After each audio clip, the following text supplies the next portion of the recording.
जय मसीह की new creation Christ channel में आप सबों का स्वागत है। और हम अभी स्टडी कर रहे हैं द बुक ऑफ जॉन, यूहन्ना रचित सुसमाचार, और 6वें अध्याय में हम पहुंचे हैं। और आज का जो विषय है, जो आपका एक बहुत ही जाना पहचाना ये विषय है और आप इसको सुन चुके हैं बहुत बार। और ये जो आज का हम बाइबल स्टडी देखने जा रहे हैं वो है 5000 मनुष्यों को प्रभु यीशु मसीह द्वारा भोजन कराया जाना, जिसमें से 12 टोकरे बच गए। और हम आज जो देखने जा रहे हैं, मैं उसको थोड़ा सा अलग स्टडी करने जा रहे हैं पहला पार्ट में, और वो पार्ट है टेस्टिंग ऑफ फिलिप का परखा जाना प्रभु यीशु मसीह द्वारा, टेस्टिंग।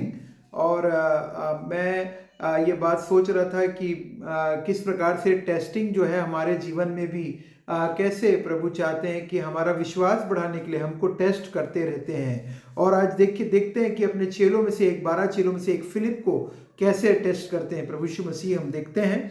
और ये वचन पाया जाता है 6वें अध्याय में। और यहाँ पे प्रभु यीशु मसीह जो है वो बैतसैदा के पास में तिबरियास झील के किनारे पे पहुंचे हैं, और बड़ी भीड़ यीशु मसीह के पीछे हो ली है। और बड़ी भीड़ के क्योंकि आश्चर्य कर्मों को दिखा रहे थे प्रभु यीशु मसीह, तो और तब भीड़ जो थी वो प्रभु यीशु मसीह के साथ साथ चलती जा रही थी। लेकिन उसके बीच से प्रभु यीशु मसीह पहाड़ पर चढ़कर अकेले चेलों के साथ वहाँ बैठ गए। और जो फसह का पर्व था वो निकट था। और तब अचानक प्रभु यीशु मसीह देखते हैं कि एक बड़ी भीड़ जो है वो यीशु मसीह के पास आ रही है। और मैं आपको पढ़ भी देता हूँ इस वचन को 6 का।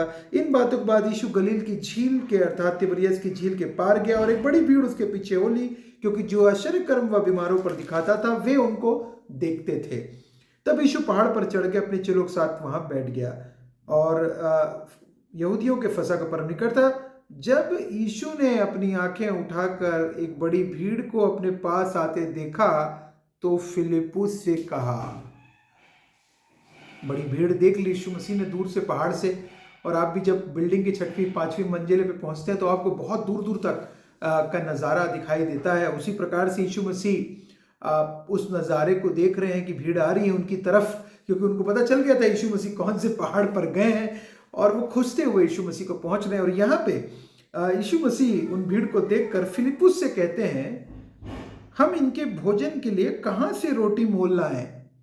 और यीशु मसीह पूछते हैं फिलिप्पुस से, क्यों? क्योंकि मैं पढ़ रहा था और स्टडी कर रहा तो पता चला कि वहां से 9 माइल्स की दूरी पर बैतसैदा नाम की जगह थी, स्थान था जहां का फिलिप्पुस था। और फिलिप्पुस चूंकि उस जगह का नोन था, यीशु मसीह ने उसी से पूछा कि इनके लिए कहाँ से हम भोजन मोल लाएं, इनको कहाँ से हम लोग भोजन दें।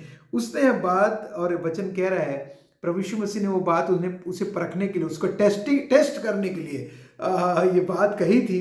और बाइबल कह रही 6 में उसने यह बात उसे परखने के लिए कही, क्योंकि वह आप जानता था कि वह क्या करेगा।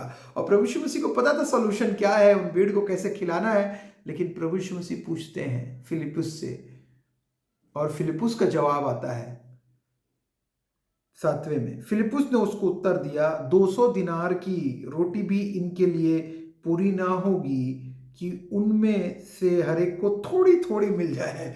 और ये 5000 जो लोग थे उसमें बच्चों का काउंट नहीं था, उसमें महिलाओं का काउंट नहीं था। और जो अगर हम टोटल देखें तो वो मे भी 10,000 प्लस लोग थे।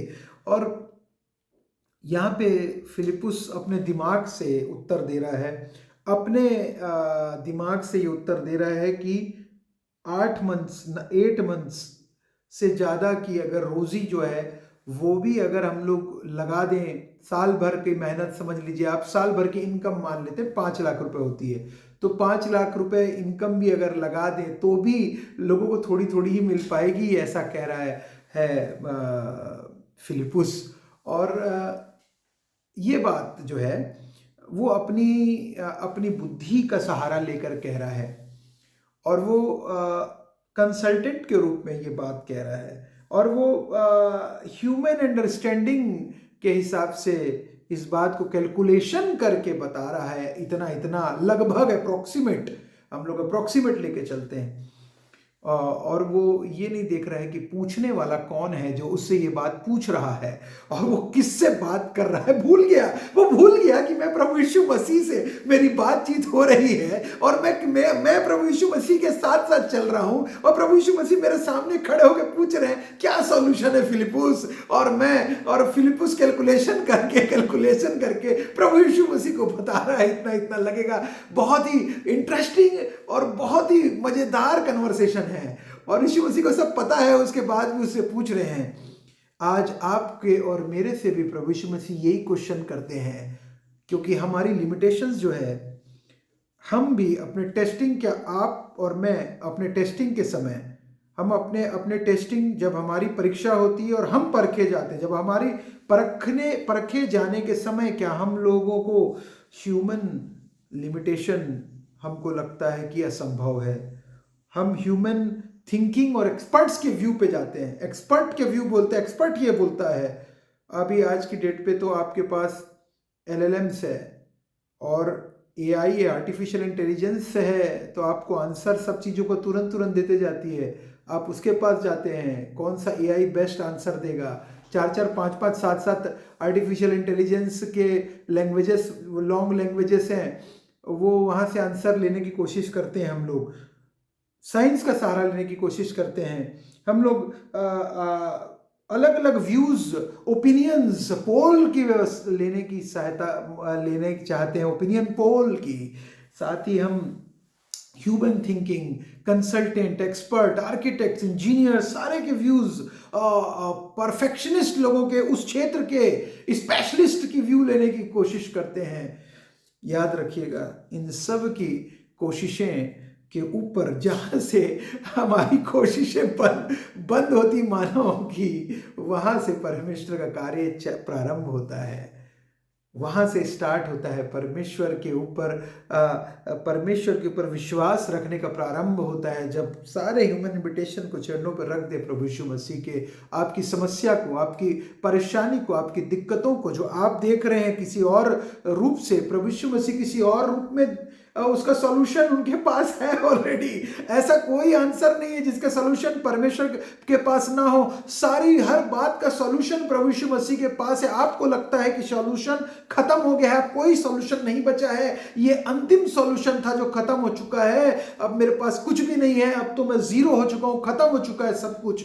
वहां से परमेश्वर का कार्य प्रारंभ होता है। जब आपको लगता है मैं नहीं कर सकता, वहीं से परमेश्वर आपके थ्रू कार्य कराता है। याद रखिएगा, प्रेज द लॉर्ड, हालेलुया। जहां से आपको लगता है अब नहीं होगा, वहीं से प्रभु बोलता है अब होगा, रहेगा, और करेगा तू ही सामर्थ से, मेरी सामर्थ से तुम करोगे। वहां से प्रभु बोल रहे हैं, कह रहे हैं, प्रभु कह रहे हैं, टेस्ट कर रहे थे, और वो अपने चेले को टेस्ट कर रहे थे, लविंगली टेस्ट कर रहे थे।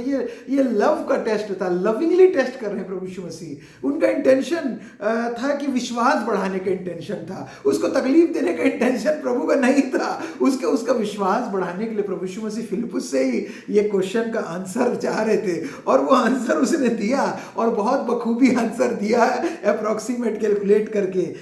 लेकिन मेरे प्रियो, क्या हम भी क्या इसी प्रकार से कुछ इम्पॉसिबल मानते हैं चीजों को? क्या हम इम्पॉसिबल मानते हैं सिचुएशंस को? क्या हम इस बीमारी को इम्पॉसिबल मानते हैं? क्या हमको लगता है कि इससे हम छूट नहीं पाएंगे? क्या आपको इम्पॉसिबल लगता है आपकी कोई समस्या? प्रभु संभव कर सकता है इम्पॉसिबल को पॉसिबल। और बाइबल कहती है what is impossible for man is possible for God. और जो मनुष्यों के लिए असंभव है वो परमेश्वर के लिए, जो मनुष्यों के लिए असंभव है वो परमेश्वर के लिए संभव है। प्रभु यीशु मसीह इस पृथ्वी पर आए, वो मारे गए, वो कुमारी मरियम से जन्मे, इम्पॉसिबल था मनुष्य जाति के लिए, परमेश्वर ने रास्ता निकाला। इम्पॉसिबल था प्रभु यीशु मसीह का जी उठना, परमेश्वर ने प्रभु यीशु मसीह को जीवित किया तीसरे दिन। प्रभु यीशु मसीह खुद जीवित हो गए तीसरे दिन परमेश्वर की सहायता से। और पिता, पुत्र और पवित्र आत्मा एक है, और हम लोगों को पवित्र आत्मा दिया है, इसलिए हम कुछ भी इम्पॉसिबल, हमारी समस्या, हमारी ऑब्स्टेकल, हमारे सारे के सारे को चरणों पर रख दें प्रभु यीशु मसीह। डिपेंडेंट होना सीखिए। प्रभु चाहते थे डिपेंडेंट हो फिलिपुस का विश्वास बढ़े, वो डिपेंडेंट मेरे ऊपर हो, ना कि अपनी बुद्धि का सहारा ले। वचन कहता है ना, तू अपनी समझ का सहारा ना लेना, वन संपूर्ण मन से यहोवा पर भरोसा रखना, उसी को स्मरण करके सब काम करना, तब वह तेरे लिए सीधा मार्ग निकालेगा, स्ट्रेट मार्ग निकालेगा। और यहाँ पे फिलिपुस को यहाँ पे कह रहे हैं यीशु मसीह 8वें में कह रहे हैं, उसके चेलों में से शिमोन पतरस के भाई अंद्रयास ने उससे कहा, यहाँ एक लड़का है जिसके पास 5 जौ की 5 रोटी और 2 मछलियाँ हैं, परंतु इतने लोगों के लिए वे क्या हैं। और हम लोग कल इस बात को और आगे अच्छे से जानेंगे। आज के लिए ये हमारे लिए चैलेंज करता है, ये वचन हमको चैलेंज करता है, हमको बलवंत बनाता है। ये वचन जो फिलिपुस से प्रभु यीशु मसीह ने कहा है, आप और मैं फिलिपुस हैं उसके, आप और मैं अगर डिसाइपल्स है प्रभु यीशु मसीह के, तो हमारे अंदर भी वो फिलिपुस की बात हम भी बोल सकते हैं। लेकिन याद रखिए, हम आज बोले प्रभु यीशु मसीह को कि सब कुछ संभव है, एंड आई कैन डू, जैसे पौलुस कहता है फिलिपियों 4:13 में, I can do all things through Christ who strengthens me, मैं प्रभु यीशु मसीह में सब कुछ कर सकता हूँ। पौलुस जो कहता है 4:13 में, आप और मैं कर सकते हैं, आप और मेरे लिए संभव है वे जीत, आप और मेरे लिए संभव है प्रभु यीशु मसीह की सहायता से। We are more than victor, we are more than conquerors, Bible कहती है, मोर देन कनकरर्स, आप और मैं जयवंत से भी बढ़कर है, बाइबल कहती है। इसीलिए my dear friends, let us understand the human limitation को। आप और मैं प्रभु यीशु मसीह के नाम से उस लिमिटेशन को मिटा सकते हैं, हरा सकते हैं, सिचुएशन से जीत प्रभु यीशु मसीह दिला सकते हैं, शैतान की सारी तमाम प्रकार की योजनाएं ध्वस्त कर सकते हैं यीशु मसीह के नाम के द्वारा, यीशु मसीह के लहू के द्वारा। विश्वास रखिए, मांगे और तुम्हारे लिए वो हो जाएगा। यीशु मसीह कहते हैं, ढूंढोगे तो तुम पाओगे, खटखटाओ तो तुम्हारे लिए खोला जाएगा। क्या आप और मैं मानते हैं? क्या आप और मैंने मांगा है प्रभु यीशु मसीह से? फिलिपुस बोल सकता था कि प्रभु आप कर सकते हैं, प्रभु आप देंगे खाने के लिए। आज बोलिए आप, हाँ प्रभु आप इस बीमारी से मुझे छुटकारा देंगे। आज बोलिए प्रभु ये एग्जाम आप मुझे, IAS IPS UPSC जो एग्जाम से आप मुझे निकालेंगे, ये एग्जाम मैं आपके द्वारा क्रैक करूंगा। आज बोलिए ये बिजनेस मेरा आपके नाम के द्वारा चलेगा, दौड़ेगा लेकिन उड़ेंगे हम। Hallelujah, praise the Lord. आपकी सामर्थ के द्वारा, अपनी सामर्थ को छोड़िए, अपने आप को सरेंडर करिए। जब तक सरेंडर नहीं करेंगे सॉल्यूशन नहीं आएगा। सरेंडर करिए। उस बच्चे ने सरेंडर करा, 5 रोटी और 2 मछली दे दिया, अपना दे दिया, सरेंडर करा, हजारों लोग उसको खा पाए। नहीं तो प्रभु व्यवस्था तो करते, लेकिन धन्यवाद हो उस बालक का, उस लड़के का जिसने ये सब कुछ दिया। कल हम इस बात पे मनन करेंगे। प्रभु आप सबों को बहुत ऐसे आशीष दे। जय मसीह की।